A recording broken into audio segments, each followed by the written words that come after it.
आज आपने कहा कि बैसाखियों के सहारे कल ये मिनी बजट पास हुआ है। आपको लोगों ने बताया, इत्तेहादियों ने भी और इनके अपने अरकान ने, कि फ़ोन कॉल्स आई जिसकी वजह से मजबूरी में आए। और भाई साहब, ये पैटर्न नहीं है कि अपोजिशन जहाँ पर कामयाब हो जाती है वह कहती है कि इदारों की मुदाखलत नहीं थी, फ़ोन कॉल्स नहीं गई थी, जैसे कि बल्दियाती इंतखाबात है खैबर पख्तूनख्वा में, जहाँ नहीं कामयाब होते हैं वहाँ आप कहते हैं फ़ोन कॉल्स गई थी। ये पैटर्न नहीं बन गया? नहीं, ये पैटर्न नहीं है। देखें, हुकूमत जो होती है अददी बर्तरी की बुनियाद पर ही रहती है। 162 मेंबरान अपोजिशन के हैं और 179 जो है वो हुकूमत के हैं। कौमी असम्बली में स्पीकर के बुलाकर 180 बनते हैं। तो ये लोग खुद बताते हैं। कल मैं आपको, मुझे खुद लोगों ने बताया, मैं कोई सुनी सुनाई बात नहीं कर रहा। लोगों ने कहा जी हम बिल्कुल इस बिल को वोट करने के लिए तैयार नहीं हैं, लेकिन मजबूरी है, हमें फ़ोन कॉल आते हैं, हम आ गए फ़ोन कॉल के नतीजे में वोट डालने के लिए। अच्छा, तो क्या फ़ोन कॉल आप लोगों को भी है? इसमें पीटीआई के अपने लोग भी हैं। और क्या फ़ोन कॉल्स फिर अपोजिशन के रहनुमाओं को भी आई थी? हमें कोई फ़ोन कॉल नहीं आया कि ये कौमी इंटरेस्ट में बहुत ज़्यादा लाजमी है। नहीं, सिर्फ हुकूमत। नहीं, हमें कोई ऐसी कॉल नहीं आई, कम से कम मुझे इल्म नहीं है। लेकिन जो हुकूमत के इत्तेहादी हैं और हुकूमत के मेंबरान को आई हैं, जिन्होंने खुद हमें बताया है।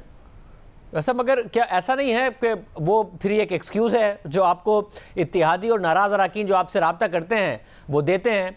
उन्हें आप कोई ऑल्टरनेट दे नहीं पा रहे हैं कि अगर वो हुकूमत को वोट ना दें और फिर डिस्क्वालीफाई हो जाएं या फिर हुकूमत उन्हें छोड़नी पड़ जाए इत्तेहादियों को, तो आप क्या देते हैं? MQM को आप क्या दे सकते हैं? काफली को आप क्या दे सकते हैं? तहरीक इंसाफ के अरकान को आप क्या दे सकते हैं? क्योंकि आपके पास ऑल्टरनेट नहीं है, तो वो बताते हैं कि जी फ़ोन कॉल आई थी इसलिए मजबूरी में जा रहे हैं, वरना हमारा दिल नहीं था जाने का।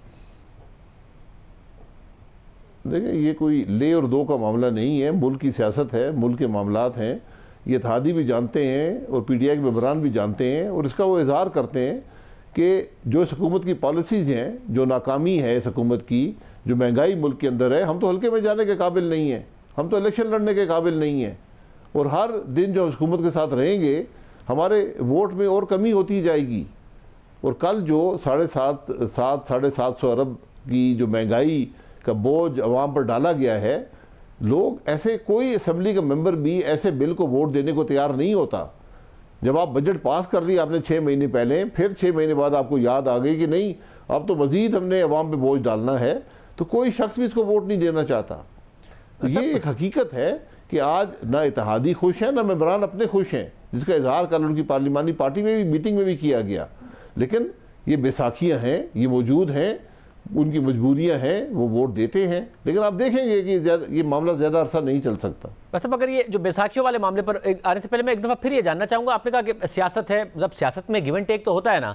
MQM ये नहीं देखना चाहेगी कि हम इस वक्त इत्तेहादी हैं, इतनी हमारे पास वजारतें हैं, अगर हम इस हुकूमत को गिराने में नून लीग का साथ देते हैं, अपोजिशन का साथ देते हैं, तो आगे हमें क्या मिलेगा? काफली ये नहीं सोचेगी कि हमें क्या मिलेगा। अगर तहरीक इंसाफ के कुछ नाराज़ अरकान हैं तो वो ये नहीं सोचेंगे कि हमें नून लीग का टिकट मिलेगा या नहीं मिलेगा। तो ये हर कोई अपना फ़ायदा तो देखेगा, क्योंकि आप नहीं दे रहे उन्हें ऑल्टरनेट, तो फिर वो खड़े हैं हुकूमत के साथ अपने रिजर्वेशन के बावजूद और कहते हैं फ़ोन कॉल आ गई थी। जी देखिए, ये बात की बातें हैं। पहले जब उनकी मजबूरी ख़त्म होगी, जब तक उनकी मजबूरी कायम है तो वो क्या बात करेंगे, हम उनसे क्या बात करेंगे। लेकिन ये मैंने पहले कहा कि ये सौदेबाजी का मामला नहीं है।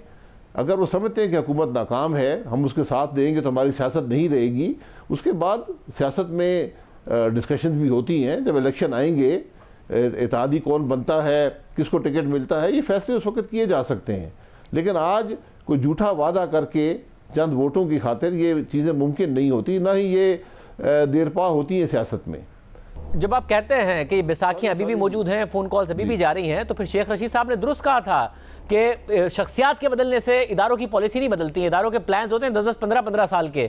तो फिर अगर अभी भी बैसाखियाँ हैं, अभी भी फ़ोन कॉल्स हैं, तो फिर प्लान तो 10-15 साल का अगर है, तो फिर आप लोगों का क्या चांस है? आप तो अपने वोटर सपोर्टर को यही मैसेज दे रहे हैं, आप लोगों का कोई चांस नहीं है।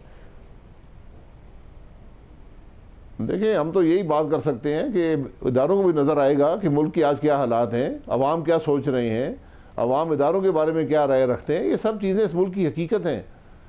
तो अब इसकी इस्लाह ज़रूरी है। जब तक आप एक नाकाम निज़ाम को गैर आइनी मुदाखलत से सपोर्ट करेंगे तो मुल्क के मामला तो नहीं चल रहे। मुल्क के मसाइल में इजाफ़ा हो रहा है, लोगों के मसाइल में इजाफ़ा हो रहा है, लोग तकलीफ़ में हैं। तो ये जो पॉलिसीज़, ये जो सो कॉल्ड पॉलिसीज़ हैं, जिसने हमेशा मुल्क को नुकसान ही दिया, इनको बदलना पड़ेगा और मुल्क को आइन के रास्ते पर लाना पड़ेगा। इसके अलावा कोई हल नहीं है। वैसे मगर इदारे को ये फिर खैबर पख्तूनख्वा के बल्दियाती इंतखाबात में इदारों को ये नहीं नज़र आ रहा होता है, वो बैसाखियाँ हटा लेते हैं और हार जाती है हुकूमत, और फिर अचानक मिनी बजट में वो बैसाखियाँ वापस आ जाती हैं। ये सवाल इदारों से करने ही मैं इसका क्या जवाब दे सकता हूँ। शायद उस इलेक्शन की इतनी अहमियत ना हो इदारों को जो कौमी असम्बली में बिल पास कराने की अहमियत हो। ये उनके अपने फैसले में, मैं यही कहता हूँ यही चीज़ें हैं जो मुल्क के मामलात को ख़राब करती हैं, मुल्क के निज़ाम को ख़राब करती हैं।